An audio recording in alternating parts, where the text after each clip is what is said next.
Nabi kita Muhammad sallallahu alaihi wasallam pernah bersabda, "Uhaddithukum haditsan fahfazuh." Nabi sallallahu alaihi wasallam bersabda, "Saya akan mengucapkan beberapa kalimat kepada kalian, hendaknya kalian menghafalnya." Ini ucapan dari Nabi sallallahu alaihi wasallam. "Innamad dunya li arba'." Sesungguhnya dunia ini untuk 4 orang. Sesungguhnya dunia ini untuk 4 orang. Yang pertama adalah seorang hamba yang Allah Azza wa Jalla berikan rezeki berupa ilmu dan harta. Seorang hamba yang Allah Azza wa Jalla berikan rezeki berupa ilmu dan harta, di mana orang ini menjadikan kedua hal ini, ilmu dan hartanya, sebagai wasilah untuk bertakwa kepada Allah, sebagai wasilah untuk menyambung tali silaturahminya, sebagai wasilah untuk mengetahui hak-hak Allah Subhanahu wa taala dari sisi rububiyah, dari sisi uluhiyah, dan dari sisi nama-nama dan sifat-sifat Allah Subhanahu wa taala.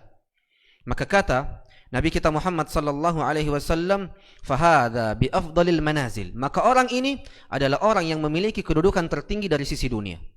Ini orang yang pertama. Orang yang kedua adalah seorang hamba yang Allah Azza wa Jalla berikan rezeki berupa harta saja tanpa ilmu. Berupa harta saja tanpa ilmu. Tapi orang ini mengatakan bahwasanya seandainya Allah Azza wa Jalla memberikanku harta, maka sungguh aku akan mengamalkan apa yang dilakukan oleh orang pertama.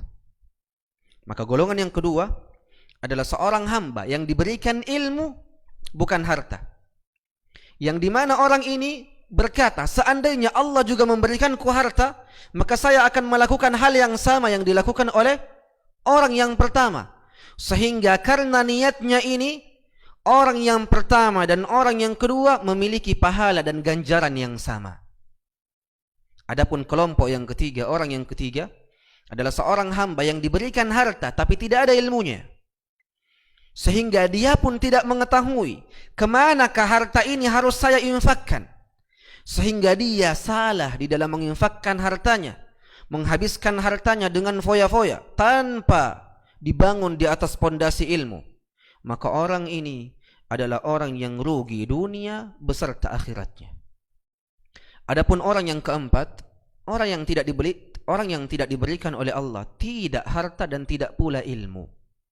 Dan orang ini berkata, seandainya saya diberikan harta selayaknya orang yang ketiga, maka saya akan melakukan hal yang sama dari foya-foya dan tidak dibangun di atas ilmu. Maka orang yang keempat ini memiliki ganjaran balasan dari sisi azab yang sama dengan orang yang ketiga, sehingga orang keempat ini berada di kedudukan yang terburuk.